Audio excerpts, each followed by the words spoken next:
I would like to thank Professor Wen and also Arindam for actually reminding us of that bigger context. My comments are actually more mundane, very more smallish, and it tries to relate to what the first two speakers have already mentioned.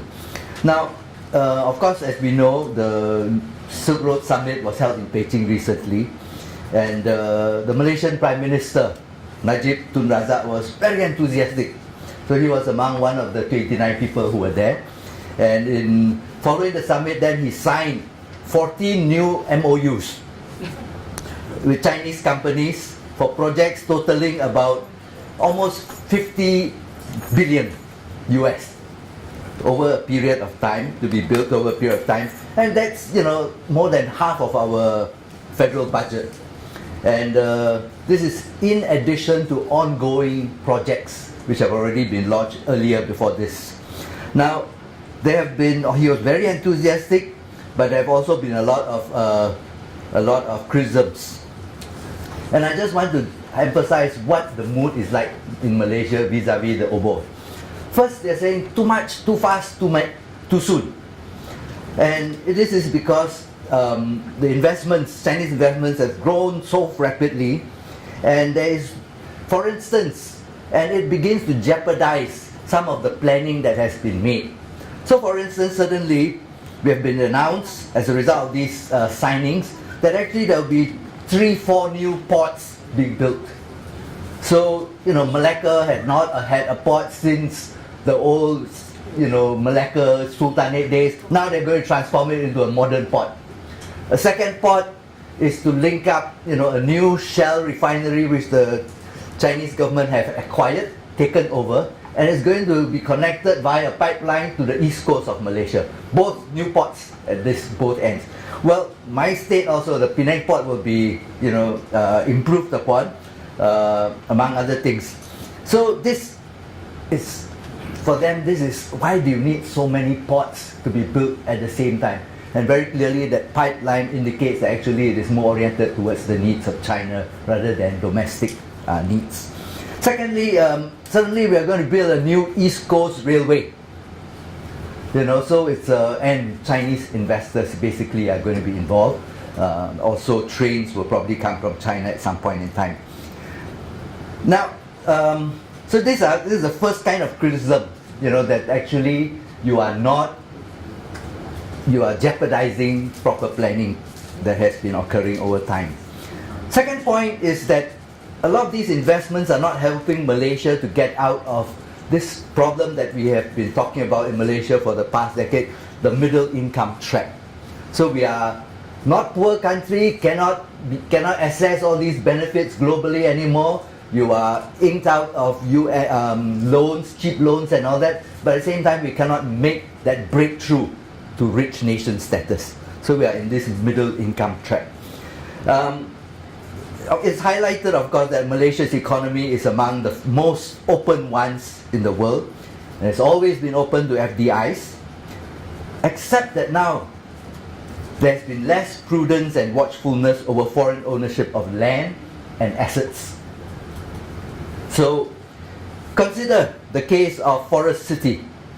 It is a 36.2 billion USD project to build a city with office buildings, parks, a transit network, hotels, restaurants, shops, schools, and 250,000 housing units. And this is covering, 15 square kilometers over 20 years. 34% joint venture between China's third largest property development company called Country Garden. I think it's based, and an unheard of Malaysian local company. Probably a crony company, and so we just didn't know. I mean, there's big, and then the little minuscule partner that they have. And sales were very brisk for a while, and actually the purchases were 90% from China. And fortunately, perhaps, sales have stopped, trickled down, partly because the Chinese government in the beginning of the year began to insist that actually the yuan cannot be converted and taken out of the country for purposes of property purchases. So temporarily we have been saved by that. Now the other construction have included East Coast Railway Line, I told you, 51% stake in Shell Refining, which has now applied to change its name to Heng Yuan Refining Company. And then they have also taken over $160 billion paid for another new project called Bandar Malaysia. And it will be also a mix of, businesses, hotels, and so on and so forth. And this is in the heart of Kuala Lumpur. This is a former airport area. So it's been a huge piece of property which can be taken. And then the other interesting, important point is that there's this takeover of something called the Edra Energy. What's so important about Bandar Malaysia and Edra Energy is that both are directly linked to the controversial 1MDB in Malaysia, which is a sovereign fund created by the Prime Minister. It is shrouded in all kinds of corruption, and it's being, I'll talk about this a bit more. Now, contrary to this idea about these investments coming in to help Malaysia in the past, the issue is that actually it's not going to help Malaysia get out of this middle income trap. We need actually high-grade technology. We need to invest, which will then force us to invest in HRD, human resource development, upgrade our universities, especially in science and technology, and be able to then actually have this sustainable growth leading us into a high-income country. Malaysia has already been noted. The service sector is about 63%. The manufacturing sector is 24%. It's generally ISI and EOI related.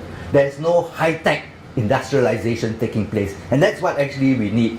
And this kind of property development coming in, this kind of infrastructure development is not going to help us to upgrade ourselves to become an independent, manufacturing country which is more sustainable.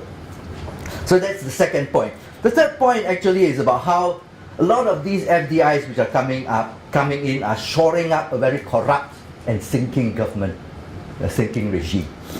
This is the most disturbing aspect of China's FDIs. They're helping to enshroud fiscal mismanagement and to show up the most corrupt regime Malaysians have ever had. Most significant of all are the scandals related to the 1MDB. As you might know, this is headed, the 1MDB is a sovereign fund which is headed by the Prime Minister Najib. It's under investigation in 6 different countries for breach of financial regulations, and in June, just last month, the US Department of Justice ordered a seizure of assets in the US which were linked to, had been acquired during using 1MD funds. They were used to purchase jewelry for the Prime Minister's wife, luxury apartment in New York. They financed the making of this movie, Wolf, which is banned in Malaysia incidentally, and so on and so forth. For the wrong reason. That's not about the lifestyle, but actually about some sex scenes.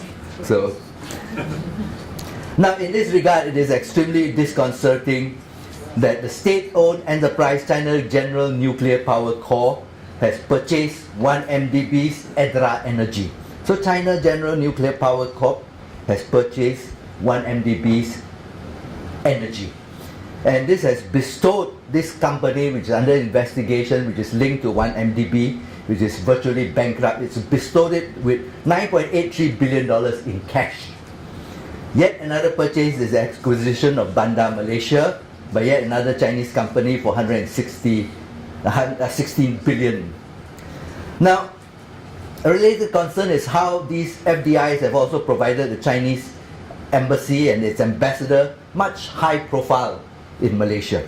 Quite unprecedented, this man who has been there for a bit of time, he has developed very close ties with the Chinese-Malaysian Situan and Kongxi. The Malaysian, the associations, dialect group associations, which are very numerous, And quite unprecedented, he is now developing an open relationship with these, which is in a sense indirectly interfering in local issues. And worse, he's developed very close ties with the Malaysian Chinese Association, which is the Chinese partner of this regime which is collapsing. And it's been reported and criticized that party-to-party relationships have also developed between the CCP and this horrible MCA, which is the Tauke Millionaires Party. So the Communist Party is dealing with this, Tauke Party. Consciously or unconsciously, the ambassador and the FDIs have helped to shore up a prime minister whose legitimacy is being questioned at home and abroad, and the MCA, which has performed extremely poorly in the last 2 general elections. But now they are a bit of a gateway to all these investors, because they are having good relationship with the Chinese FDIs. We need guiding principles to promote transparency and accountability, if not democracy, vis-a-vis these FDIs. This third aspect is directly linked to how the Malaysian government, though it proclaims itself to be practicing Westminster parliamentary democracy, has not practiced transparency and accountability. Now, in contrast, the US Department of Justice concluding that massive corruption had occurred in the case of the 1MDB, the Malaysian PM sacked his own deputy and several other ministers when they challenged him on this fiasco. So he sacked actually his number 2 and a few other ministers. He terminated the services of the previous Attorney General, the governor of the bank, the National Bank, and the head of the Malaysian Anti-Corruption Commission was asked to go on leave. So actually he does all this, and the Chinese investors, in a sense, are shoring up, this scandal. I'm concerned that actually we cannot expect to have either Chinese CSOs or the Chinese government officials monitoring and sharing with us in Malaysia information on how the Chinese FDIs are managing themselves in Malaysia. Rather, they are supposed to be guided by, it pronounces that they are going to be guided in their investments by promoting peace, prosperity, people-to-people, ties, innovation, and so on and so forth, which is what the OBOR proclaims. Now, it is, however, this whole lack of actually reporting back to and transparency in their dealings will, in a sense, this already an ongoing problem in Malaysia. Now that there's all this money coming in, more black money, so to speak, will just be lost there. And we are very concerned about this, because unlike the 1MDB fiasco in Malaysia, was the exposés were actually conducted in the Wall Street Journal. So it's actually American investigations took place, and so we learn from this kind of these kinds of sources. Unfortunately, there's no guarantee that we'll be able to track how the FDIs are doing in Malaysia, especially now that it's working so closely with with 1MDB. Now, perhaps there's an area that ARINA, SS, social forum, we can begin to pressure. If OBOR comes to pass, this is the kind of role that we can play, that we can pressure them to actually have to report, be more transparent, and so on and so forth. There have been other consequences because Malaysia, there are problems in Cambodia. As a result of Chinese investors there, an estimated 400,000 Cambodians have been victims of land grab and evictions. This is quite well documented. Another case is, of course, Sri Lanka's economic crisis today. The northern part, India has taken over. The southern part is basically Chinese land. They've taken over the airport, even the cricket stadium, in Sri Lanka. So they spend a lot of money, and all of this are not delivering the goods that they're supposed to. Now, with the ASEAN vis-a-vis OBOR, there are, of course, many corrupt Asian and African leaders, like my Prime Minister, where with Trump's America First policy, the danger is that they will now increasingly look towards even compete with one another. This is within ASEAN for Chinese FDI, trade benefits, aids and loans, as well as its tourists. Some analysts who monitor the territorial disputes in the South China Sea have commented that Malaysia has been very quiet on this question, although the Hague Tribunal findings had rejected China's 9-dash line as having no legitimacy. Indeed, Malaysia has also been very silent on China's construction of a landing strip or one of the disputed atolls, as though it has adopted, they say, a stance of benign neglect in respect of Chinese territorial claims. On the contrary, Malaysia has for the first time purchased Chinese naval vessels. It's never happened. We are purchasing Chinese naval vessels.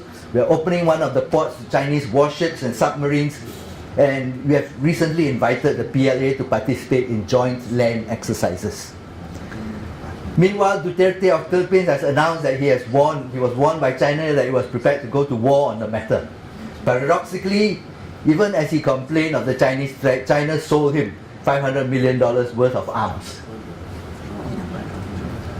And apparently Singapore's Lee Hsien Loong, who was more vociferous in challenging China's territorial claims, claiming and asking the US to remain in the region as a pivot, he was not invited to the new Silk Road Summit. So, it was a slight against him. Apparently ASEAN is unable to act in solidarity over Chinese territorial claims in the South China Sea, let alone vis-a-vis these FDIs which are coming soon. In this regard, China appears to be pushing for its so-called Code of Conduct to resolve maritime disputes. For Malaysia, this might lead to joint exploration of mineral resources in Malaysian waters and perhaps Malaysian claimed waters, and perhaps shared sovereignty and equal rights to all resources in the South China Sea. This is not necessarily a bad thing. Okay, it's a way to resolve the dispute. But there are also those commentators who argue that this COC is simply to buy time for China to flex its naval muscles. Especially now it's got this new, people are lining up to wait to board this new aircraft carrier that's coming. Yeah. Thank you. Thank you. One of the things that I can contribute is a sense of unclarity. That is to say, since the election of Mr. Trump to the presidency, many of the things that we thought we knew, we no longer know. So I'll talk about what we don't know. When I say we, I mean mostly intellectuals, particularly people who specialize in Asian regions or have a reason to be concerned about the political realities here in Asia. When the election was going on and Mrs. Clinton was expected to win, we knew that she would continue the TPP project that Obama had created. And of course we all felt very uncomfortable about that. When Trump announced the end of this project, we really didn't know what would come next.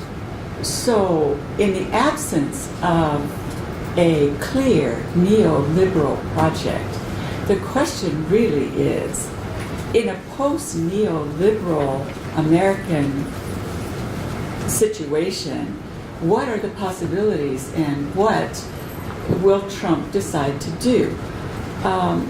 In relation to OBOR, of course, because that is what we are talking about this morning. Now, there are several things that we think about when it comes to Mr. Trump. And it's becoming very clear now that there are three levels. First is what we call red meat. That is ridiculous statements from Mr. Trump for his base. His base is not very well educated and is quite bellicose, extremely violent in its language and in its social activity.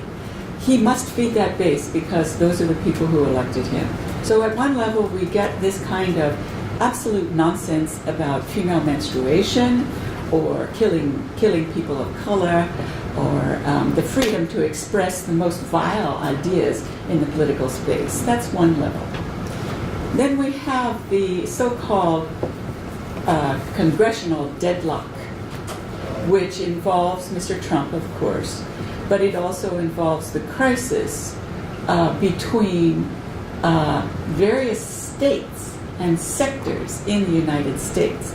I remind you that California and New York both have what we consider to be progressive state governments.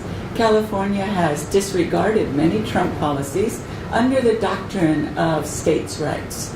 And the governor of California, who has been governor before and is very well liked among Californians, and the California state government is ready to withdraw from the Union. This will not involve a civil war. There will be no civil war, but there will simply be a refusal by the state of California, and perhaps even New York, one of these times, to repudiate certain federal policies. But there is another level which is extremely important and which I do not understand.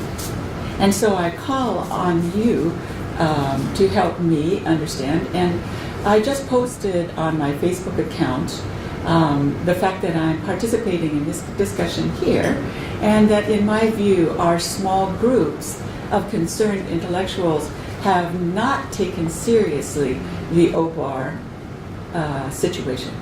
So among us, there is repudiation of so-called Chinese nationalism. And every initiative that China makes is seen by the U.S. Left as an expression of Chinese nationalism. This is not a good position for the American left to take. It reveals a kind of ignorance and lack of subtlety in understanding why there is a different discussion going on in Asia and among Asian partners or competitors in this new policy. Now, to the area that I truly do not understand, I devote most of my time. For example, when you read Business Week, which is a mainstream business journal, I want to make sure I don't go over time. That doesn't matter. Anyway, you will get the perspective not of the political machine, not of economic nationalism, not of America First, but of corporate concerns. Consequently, the best source for understanding the view of international corporations based in the United States is through this journal or popular weekly news magazine called Business Week. In the pages of Business Week, which does not endorse Mr. Trump, you will see corporations like General Electric, Honeywell International, Caterpillar, which is the giant earth machines, the American Chamber of Commerce, which is a very nationalist organization, as well as Siemens and other international corporations, all of which are expressing support for OBAR. Now, what do we do with this this contradiction between global finance capital and what appears to be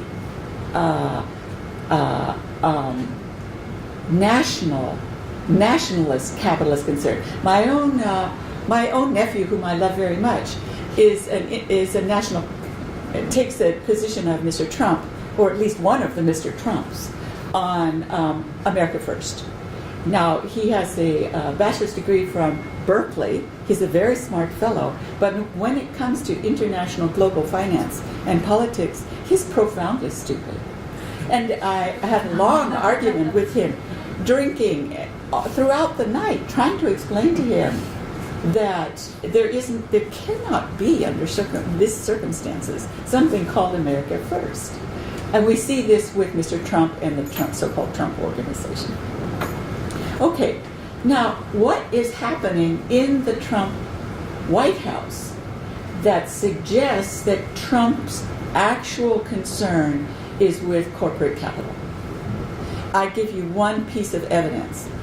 You see, I'm really ignorant. Here's my evidence. The one initiative that the Trump White House has succeeded very, very quickly, less than 4 months, is rolling back environmental protection. All of them. Now, I read this morning that the federal courts are beginning to try to stop some of this, but I don't think they'll be successful. Why? Because who is writing the new regulations? Siemens, Honeywell, Caterpillar, American Chamber of Commerce.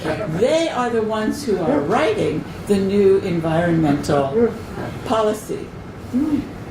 the head of the Environmental Protection Agency is not using career bureaucrats. He is not using academic professors like me. He is going directly to corporate lawyers and using the text that corporations have written for exactly this moment in history. Now, what would that mean? That means that the desire of this capital for making an alliance with OBOR, for the profitability of international corporations in the United States will override the political concerns of both the White House and the people of the United States. Whether they're on the far left or on the far right, what we have to say is really not going to be very important unless we do a lot of thinking. Now,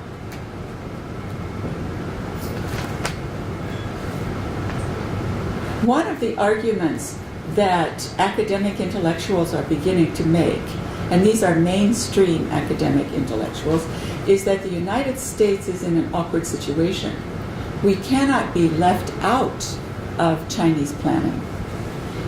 They're arguing that it was a mistake for the neoliberal faction in the United States, represented by the Clintons and the Bushes, to reject the Asian Development Bank, that this put us at a disadvantage. I have no opinion because I don't know enough. The argument also is emerging that the United States' New Silk Road Initiative of 2011 is compatible with OBOR, and that it might be a way for the United States to collaborate with a Chinese-driven policy, which would be helpful to the United States in the long run.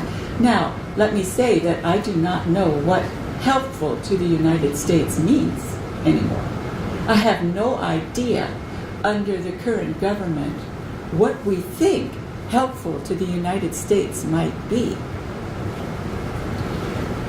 Because, and here I'll talk about my understanding of my country and what's happening inside my country. That's not even talking about the posture of the United States vis-a-vis China's rise or China's negotiation with all the various states, Malaysia, Japan, Korea, and so on. But in the United States, we have different levels now, and we try very, very hard to understand how this is working now. First of all, there's the political level, the so-called democracy. Now, this is civics, right? What we tell our children that we do when we vote, for example. This is now a battle over gerrymandering. Gerrymandering is the illegal use of drawing voting places so that they favor one group over others. So, of course, I'm in the majority group who voted for Mrs. Clinton, like this. I voted for Mrs. Clinton. But because of gerrymandering, my vote really doesn't count. I still vote. I was brought up to vote. That's my civic obligation. I will always vote. But I'm very cynical about my voting. Okay, so we have problems with profound inequalities built into the very civic structure of American voting practices. Second, there's capital. Now, we have financialization, and both Wen Tiejun and others here have mentioned financialization of capital in the service industry. Of course, we in the university sector, we are being reorganized to reflect financial capital and the Silicon Valley model of education, so that we educate students for this new pathway. We increasingly are prevented from teaching traditional humanities, even so-called Western humanities, which is another topic for discussion. But at the level of the United States thinking about where its strengths are and where to put its population and how to educate elites. That is my direct concern because I work at a private university now, which is linked into large capital concerns. We run on endowments. We only use the interest from our huge endowments to teach our students, and consequently, our teaching must fall into line with what that majority, that 1%, sees as the requirements of the United States in the future. I have nothing to say about that because I don't understand it. In terms of geopolitics, here we are in a situation where we know so little. We talk obsessively about Mr. Trump and Mr. Putin, the United States and Russia. But when I come here to Asia, the discussion is about Putin and Asia, or Putin and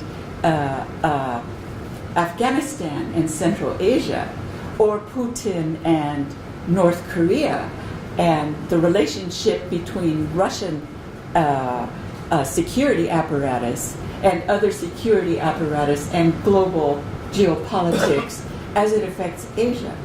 So all of a sudden I feel extremely provincial because our discussions are very provincial, and it has to do with this strange relationship that the Trump organization and the Putin organization have in their involvement in our civic voting processes. I think that must be the very top of these challenges. It's this superstructure. It really doesn't reflect the crisis. The resulting effects for social life or everyday life in my country, I think, is a great unknown. For instance, we have, particularly in Texas where I live, a race to the bottom in terms of labor. We need to reduce the amount that we pay to our laborers, particularly as our service industry and our financialized sectors of our economy link up with other highly sophisticated financialized sectors all over the globe. What does that do for, this is our discussion about health reform, and the ideological situation is a growing belief that when you get sick, it's your own fault. That if you live a good life, a virtuous life, you will not get sick. Consequently, all sick people are poor and don't deserve health care. You can see the catastrophic results that this will have on the nation as a nation. Secondly, accumulation. When we think about tax cuts, we always have this rhetoric, oh, it's not fair. It's not fair for the 1% to have everything and the 99% to have nothing. This has nothing to do with fair or unfair. Tax cuts are really about the geopolitical framework, and there I think we know very, very little. Finally, what does this mean about the new class order in the United States? And again, for the last 4 years, the New York Times, which is the mouthpiece for our government, has used the term class, JG. Before that, we did not use the word class in mainstream media because ours was a classless society. Now we use this term very regularly, but it's extremely difficult to say what class means. Thank you very much for your attention.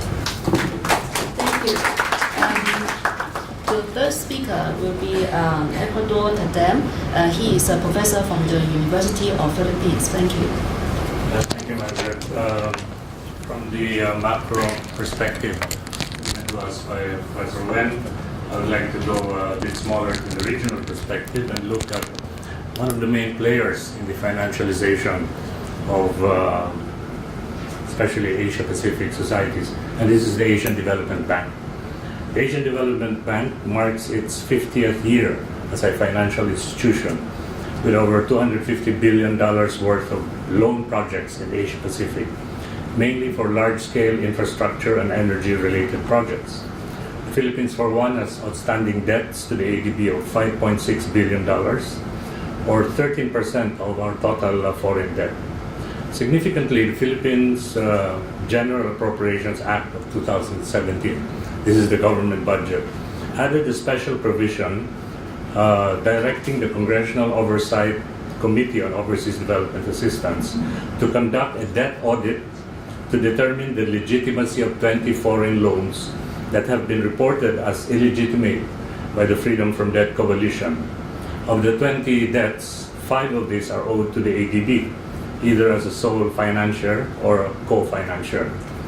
These projects were deemed illegitimate for either of the following reasons: absence of environmental and health safeguards, the lack of a thorough study, long delays in implementation, unmet targets, questionable bailout of corporate debts, and labor rights violations, wrong feasibility assumptions and faulty project design, the lack of social protection, the lack of social preparation rather, bloated budgets, misuse of equipment, transfer of management costs to farmer beneficiaries and other types of beneficiaries, no protection for beneficiaries from unjust corporate practices, and no proper consultation with farmers. ADB's power-related loans often rely on dirty energy that result in negative social and environmental impacts. ADB granted nearly $4 billion in loans to 21 coal projects from 1994 to 2012, making it a major global financier of coal power. Notorious ones are the Naga Coal Power Plant in Cebu, Philippines, the Jamshoro Coal Power Plant in the Sindh, Pakistan, and the Tatamundra Ultra Mega Coal Plant in Gujarat, India. Worse, ADB financed the retrofitting of old coal plants in Mongolia and China. Typically, the bank has not drawn up a clear plan on transitioning from fossil fuels to renewable energy.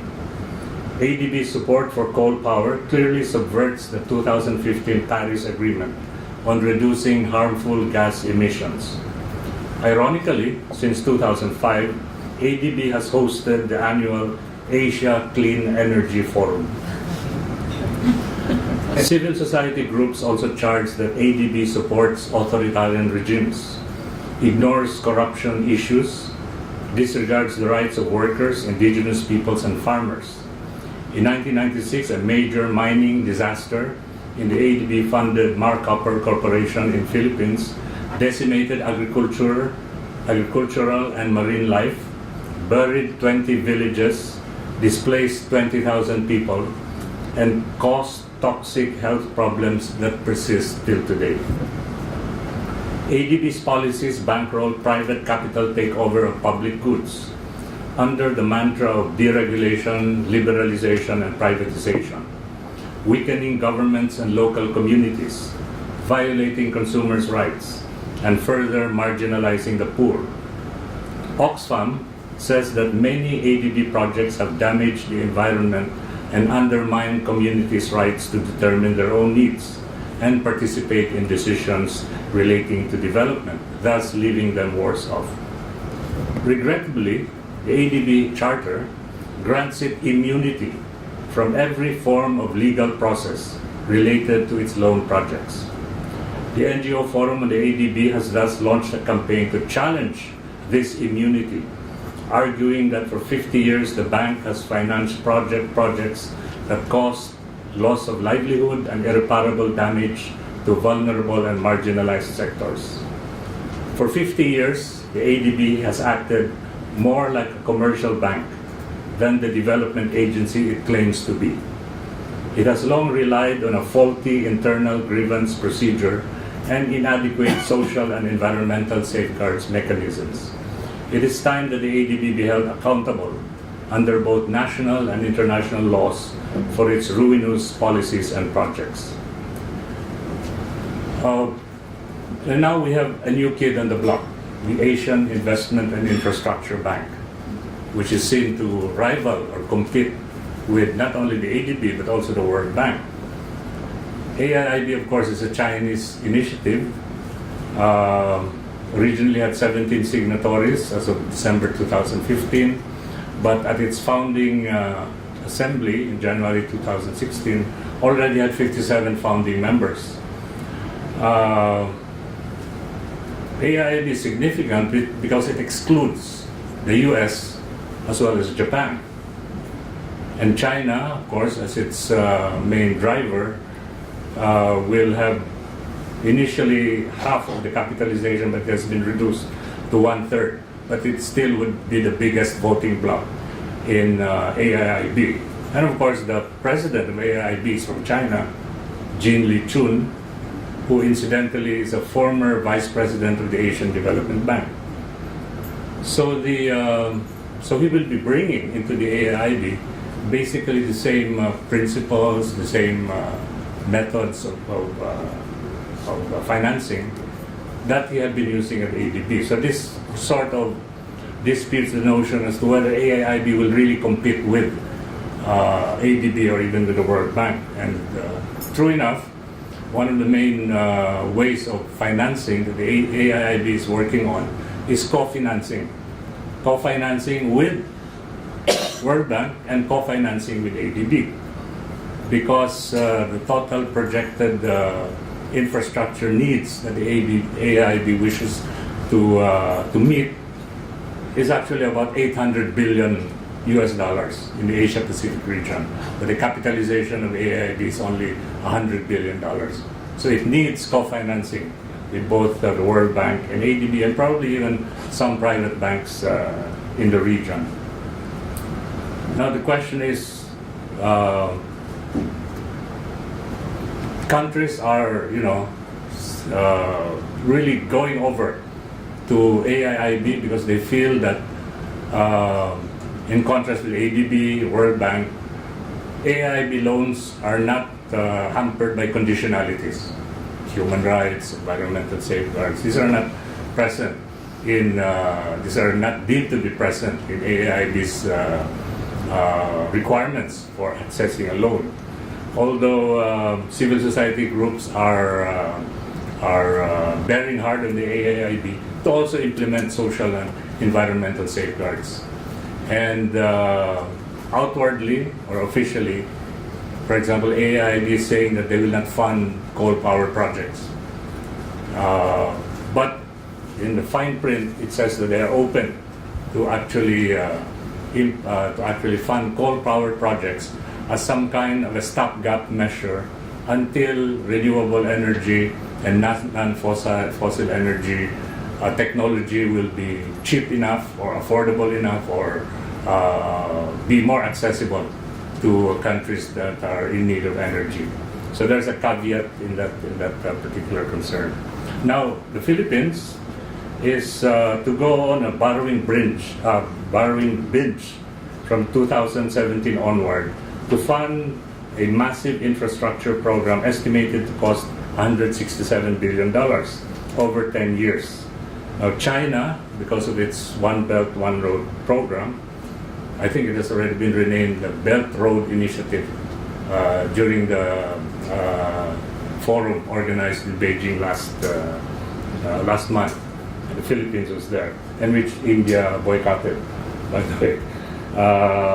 So China is going to be the main funder of this $167 billion massive infrastructure project of the Philippines. And, incurring debts, of course, is not necessarily bad if it ultimately benefits the poor and marginalized sectors of the population. Otherwise, debts that privilege only the rich and propertied classes can be deemed illegitimate transactions. It is thus essential to raise a number of red flags with respect to government loans and foreign aid in particular. For example, what safeguard mechanisms are in place relative to the social and environmental impact of loan projects that could result in forced dislocations of affected communities or widespread ecological harm? Will loan conditionalities impinge on sovereign rights or tie the Philippine government to fiscal restraints that will prevent the allocation of funds for social protection? Will loan contracts effectively grant firms from donor countries the right to extract our natural resources to feed their economies? This is what China is in need of. Will the loans be tied or untied? Tied loans typically end up in the hands of the donor country through feasibility studies, consultancies, procurement, and actual project construction. In that case, the aid simply is rechanneled back into the donor country's economy. The impact on the government budget should also be considered. The Philippines has an automatic appropriations law where debt service has the first cut of the budget before any other item. This debilitating law has prevented the government from allocating more funds for social development, such as health, education, and housing. It has first to be repealed. Foreign loan-funded projects also normally require local counterpart funding, costing billions. Delays in implementation could also add to the debt service due to the imposition of commitment fees. Now, unless these debt-related issues are addressed properly, the Philippines might just end up with billions of dollars in illegitimate debts that only bleed public coffers. As I mentioned earlier, the Indian government, for one, in boycotting the recent Beijing Belt and Road Summit, warned that China's Silk Road Initiative could impose an unsustainable debt burden for recipient countries as they may struggle to pay back loans for huge infrastructure projects funded by China.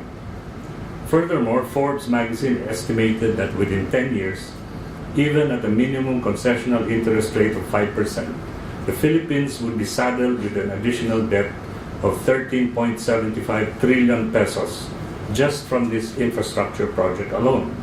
By then, the country's debt to GDP ratio will hit 136%, a quantum leap from the current ratio of 42.1%. At this point, the Philippines could ignominiously re-enter a period of debt peonage reminiscent of the Marcos years. Thank you.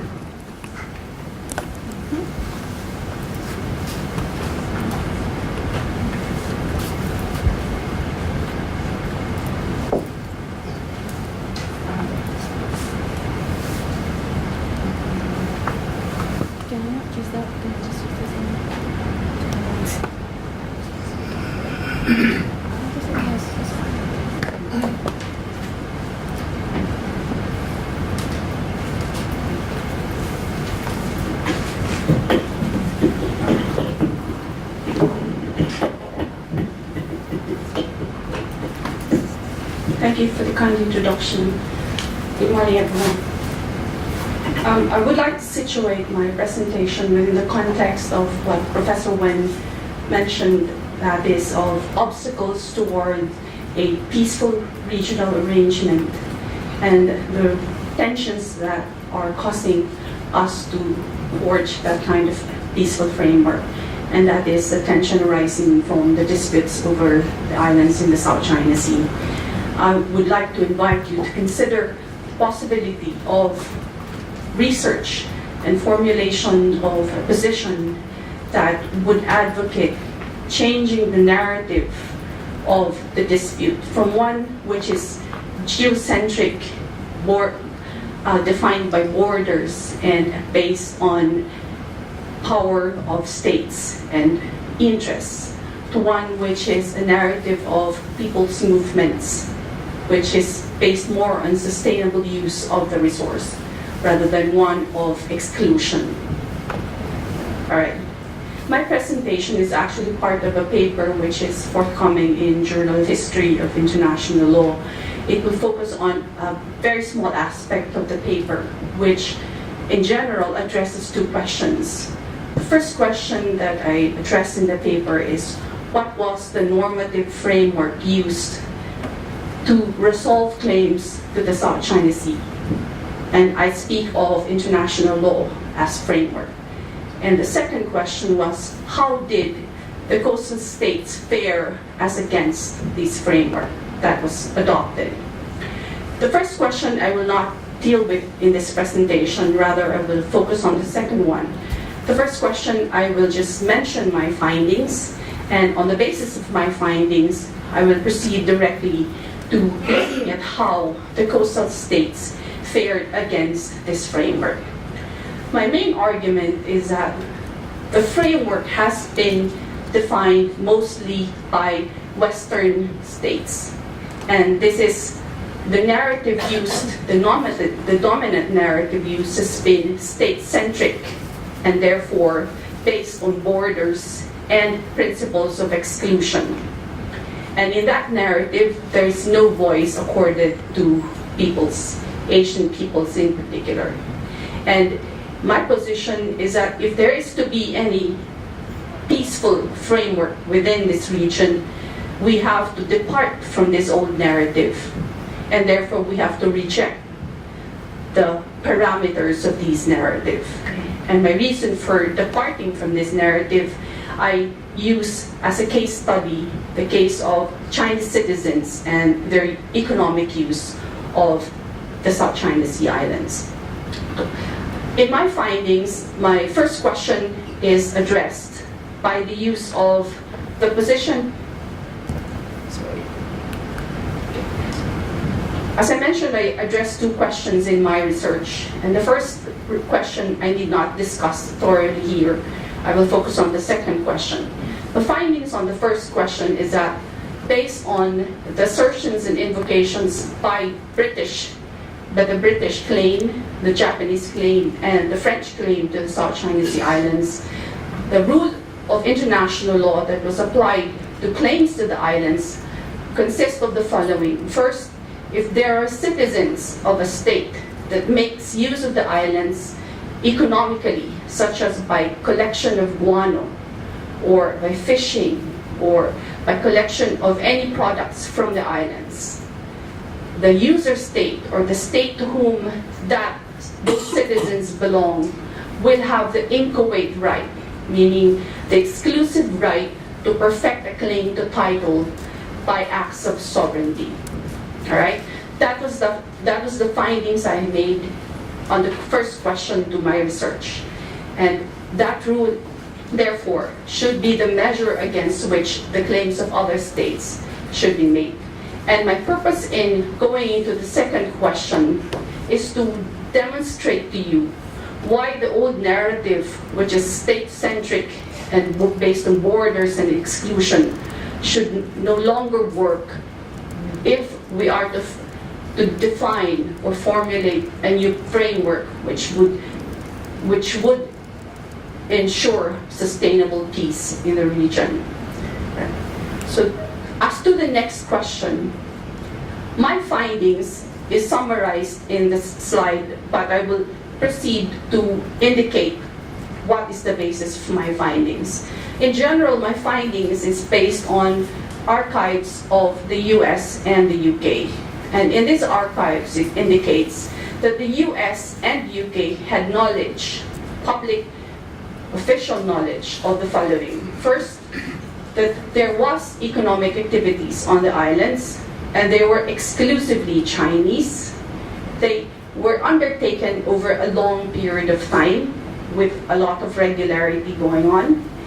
And finally, that these were recorded in their own public or official records.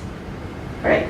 As to the Paracel Islands, US and UK archival records indicate that from 1909 to 1964, they had acknowledged that China had annexed the Paracels as early as 1909. All right. Now, what is my purpose in coming up with these findings?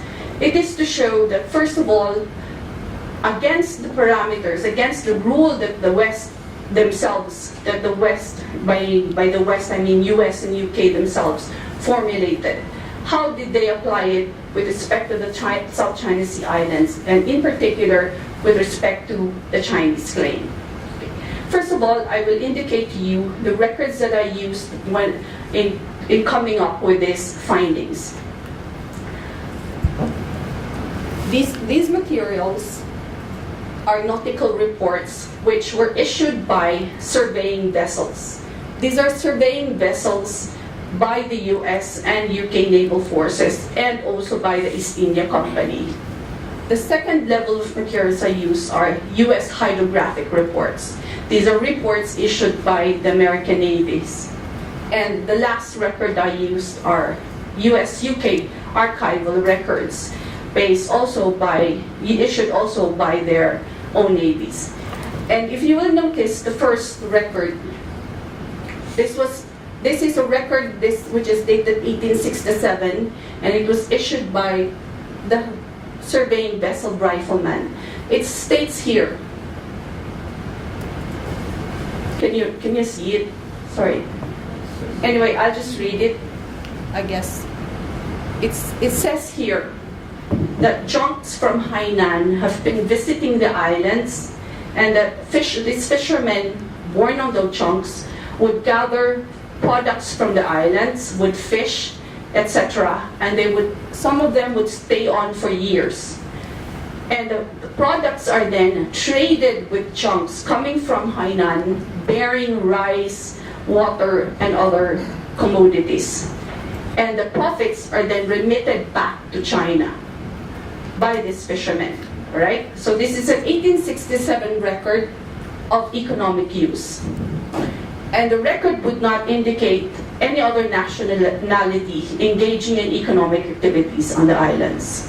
The record is reiterated in U.S. hydrographic reports. These are official publications from 1909 to 1925. I would only display one of the reports that I use, and it is reiterated in this particular paragraph. It is likewise reiterated by the UK hydrographic reports in this paragraph over here, and this is from 1865 to 1906. So what do my records indicate to me? For me, it indicates that, number one, the Western powers which formulated the rule which are to be applied to claims to the South China Sea Islands had knowledge or notice of economic activities exclusively by Chinese individuals over a long period of time and with regularity. They had actual notice of this.